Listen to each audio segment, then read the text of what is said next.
నమస్తే. Welcome to Disha TV. So అంటే present మనందరికీ తెలిసిందే అంటే కంబర్లాండ్ యూనివర్సిటీ ఎంతో పురాతనమైనది. సో దానికి సంబంధించి అంటే అడ్మిషన్స్ అనేవి స్పాట్ అడ్మిషన్స్ అయితే జరుగుతూ ఉన్నాయి. సో ఇన్ కేస్ చాలామందికి ఎవరికైనా అంటే ఇతర యూఎస్లో చదువుకోవాలన్న కోరిక ఉంటుంది. బట్ అది చాలా రేర్గా వస్తుంది ఇలాంటి ఆపర్చునిటీస్. ఆ ఆపర్చునిటీని ఇప్పుడు వచ్చిందంటే జూన్ 18వ తారీఖున ఈ స్పాట్ అడ్మిషన్స్ అయితే కండక్ట్ చేయడం జరుగుతుందన్నమాట. సో దానికి సంబంధించి కంబర్లాండ్ యూనివర్సిటీకి హబ్ సంబంధించిన వ్యక్తి రవిప్రకాష్ గారు అయితే మనతో పాటు ఉన్నారు. మరిన్ని విషయాలు ఆయనతో మాట్లాడి తెలుసుకుందాం. సార్ నమస్తే సార్. నమస్కారం.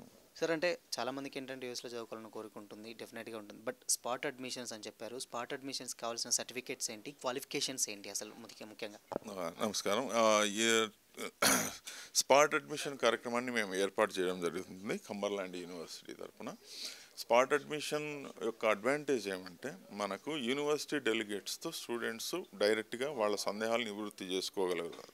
అది ప్రోగ్రామ్ సంబంధించి కానీ యూనివర్సిటీకి సంబంధించి కానీ అక్కడ స్టూడెంట్స్ వెళ్ళాక వాళ్ళ లివింగ్ ఎలా ఉండాలి, ఎలా క్లాసులు అటెండ్ కావాలి, తర్వాత అమెరికా ఎడ్యుకేషన్ సిస్టమ్ ఎలా నడుస్తుంది. సో ఇలాంటి డౌట్స్ అన్నీ కూడా యూనివర్సిటీ వాళ్ళతోనే డైరెక్ట్గా వాళ్ళు తెలుసుకుంటే వాళ్ళకు ఒక కాన్ఫిడెన్స్ వస్తుంది. ఎందుకంటే మనం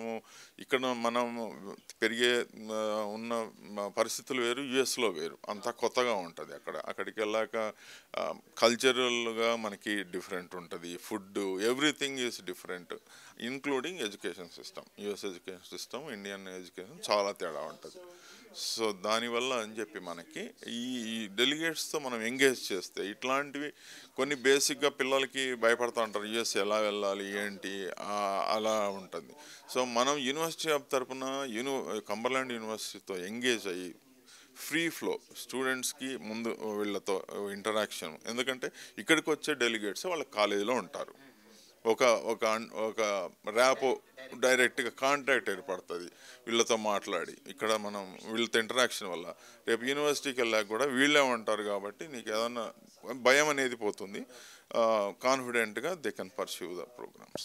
సార్ అంటే ఇప్పుడు ఏ క్వాలిఫికేషన్ ఉన్న వాళ్ళు ఇప్పుడు యూనివర్సిటీకి అప్లై చేసుకునే ఛాన్స్ ఉంటుంది? ఎనీ డిగ్రీ అని చెప్పారు, బట్ క్వాలిఫికేషన్స్ ఏంటి? మన ఈ ఎంఎస్సి 2 మాస్టర్స్ ప్రోగ్రామ్స్ కూడా బ్యాచిలర్స్, ఇంజనీరింగ్లో బ్యాచిలర్స్ చేసిన వాళ్ళకి మోస్ట్ అవకాశం ఉంది. 3 ఇయర్ బ్యాచిలర్స్ డిగ్రీ చేసిన వాళ్ళకి కూడా ఉంది. ఫర్ ఎగ్జాంపుల్ ఐటీ ప్రోగ్రాంలో బీఎస్సీ కంప్యూటర్స్ చేసిన స్టూడెంట్స్ కూడా దీనికి వెళ్ళవచ్చు. వాళ్ళ ఎలిజిబిలిటీ ఏంటి, వాళ్ళ 3 ఇయర్ డిగ్రీలో పర్సంటేజ్ ఏంటి, ఇవి వాళ్ళకి మీట్ అవుతూ ఉంటే మనకి ఇక్కడ మరీ ఎక్కువగా పర్సంటేజ్ ఉండాలి అనేది కాకుండా ఈవెన్ రీజనబుల్ పర్సంటేజ్ ఉన్నా కూడా స్టూడెంట్ ఒక స్టూడెంట్ జరిగే ఇంటరాక్షన్లో మనకు డెలిగేట్ సాటిస్ఫై అయ్యాలంటే డెఫినెట్గా అడ్మిషన్ ఇస్తారు. ట్రాన్స్క్రిప్ట్స్ అంటే స్టూడెంట్స్ మేము అడిగేది ఏమంటే వాళ్ళ ఎడ్యుకేషన్ ట్రాన్స్క్రిప్ట్స్ వాళ్ళకి ఏదైతే ఉన్నాయో అవి తీసుకొని వస్తే ప్రత్యక్షంగా యూనివర్సిటీ వాళ్ళు ఇక్కడే రివ్యూ చేయగలుగుతారు, కండిషనల్ యాక్సెప్టెన్స్ మనకు ఇవ్వగలుగుతారు. అదే అవకాశం. సార్ ఇంకోటి ఏంటంటే చాలామందికి ఏంటంటే బ్యాక్లాగ్స్ ఉండి చాలా లాంగ్ టర్మ్లో క్లియర్ చేసిన వాళ్ళు ఉంటారు, అండ్ ఓపెన్లో కేటగిరీ చేసిన వాళ్ళు ఉంటారు. వాళ్ళకు ఎలిజిబుల్ ఉంటుందా ఈ యూనివర్సిటీ అప్లై చేసుకోవడానికి? బ్యాక్లాగ్స్ అన్నది ఒక కన్సిడరబుల్, దాంట్లో అది ఏమీ లేదు. ఎందుకంటే ఇంజనీరింగ్ స్ట్రీమ్లో కొద్దిగా అటు ఇటు బ్యాక్లాగ్స్ ఉండడం అనేది most common. That is not a problem. Total ఓవరాల్గా వాళ్ళ పర్ఫార్మెన్స్ 60% అలా ఉంటే కూడా దే ఆర్ ఎలిజిబుల్.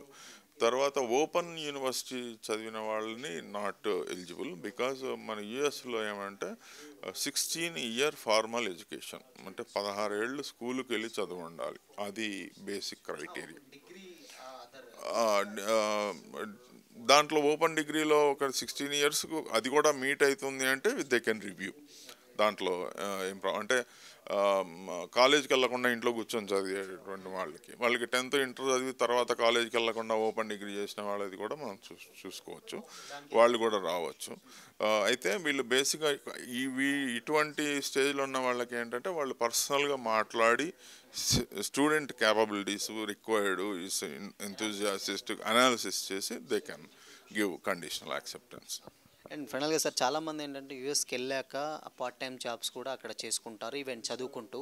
అక్కడ కొంతమంది ఏంటంటే ఇలీగల్ అనేసి కూడా ఉన్నారు. బట్ వాళ్ళకి ఏం చెప్తారు అంటే ఏంటంటే కొంతమంది పార్ట్ టైం జాబ్ చేసుకోవాలి ఉంటుంది. ఈవెన్ వాళ్ళకి సేవింగ్స్ అంటే ఉన్న ఖర్చులు కానీ అక్కడ కాలేజ్కి సంబంధించిన ఖర్చులకి చేసుకోవాల్సిన పరిస్థితి వస్తుంది. అది కానీ అక్కడ ఇల్లీగల్. బట్ ఎలా చేస్తే దాన్ని లీగల్గా కన్సిడర్ చేస్తారు? ఒకటి ఆ, ఒకటి ఏంటంటే మనకు లీగల్లో సిపిటి అనేటువంటిది మన ప్రోగ్రామ్స్ అన్నీ కూడా hybrid and STEM. So hybrid ప్రోగ్రామ్స్కి ఏంటంటే నీకు డైలీ కాలేజ్కి వెళ్ళక్కర్లేదు. నీకు 4 నెలల్లో అంటే టర్మ్ 4 months, 4 నెలల్లో ఒకసారి 3 days వెళ్తారు. వెళ్ళి అక్కడ క్లాసెస్ తీసుకుంటారు. రిమైనింగ్ డేస్లో వీళ్ళు ఆన్లైన్లోనే అసైన్మెంట్లు కంప్లీట్ చేసుకోవచ్చు. అదొకటి. ఇంకా జాబ్ విషయానికి వస్తే ఇప్పుడు ఇక్కడ వీళ్ళు సిపిటి అనేది ఒకటి లీగల్ ఆఫర్ ఉంది.